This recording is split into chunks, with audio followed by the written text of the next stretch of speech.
ভারতের জনপ্রিয় গায়ক জুবিন গার্গের রহস্যজনক মৃত্যু ঘিরে চলছে নানা জল্পনা। ঘটনাটি নিছকই দুর্ঘটনা নাকি এর পেছনে লুকিয়ে আছে কোনো গভীর ষড়যন্ত্র বা খুন, এই প্রশ্ন এখন লাখো ভক্তদের মনে। দিন দিন ঘটনাটি মোড় নিচ্ছে নতুন নতুন বাঁকে। এরই মধ্যে গ্রেপ্তার হলেন গায়কের চাচাতো ভাই সন্দীপন গার্গ। তিনি আসামের একজন পুলিশ অফিসার। হিন্দুস্তান টাইমসের প্রতিবেদন অনুযায়ী সিঙ্গাপুরে গত 19 সেপ্টেম্বর রহস্যজনক পরিস্থিতিতে মৃত্যু হয় জুবিন গার্গের। সে সময় গায়কের সাথে ছিলেন গায়কের চাচাতো ভাই সন্দীপন গার্গ। মৃত্যুর তদন্তে আসামের পুলিশ অফিসার সন্দীপনকে গ্রেপ্তার করেছে।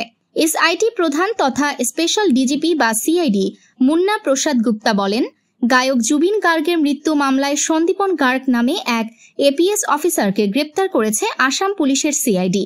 এখন পর্যন্ত নর্থ ইস্ট ইন্ডিয়া ফেস্টিভ্যালের মূল অনুষ্ঠানের আয়োজক শ্যামকানু মহন্ত, জুবিনের ম্যানেজার সিদ্ধার্থ শর্মা, তার ব্যান্ডমেট শেখর জ্যোতি গোস্বামী সহ গায়ক অমৃত প্রভা মহন্ত এবং এখন সন্দীপন গার্গ সহ 5 জনকে গ্রেপ্তার করেছে সিআইডি।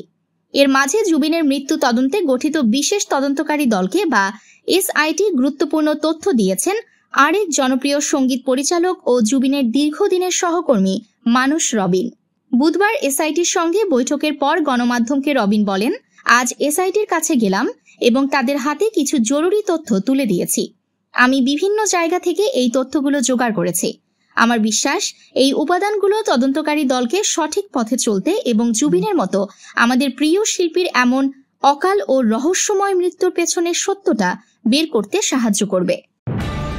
নিউজ ডেস্ক, দৈনিক অন্যধারা।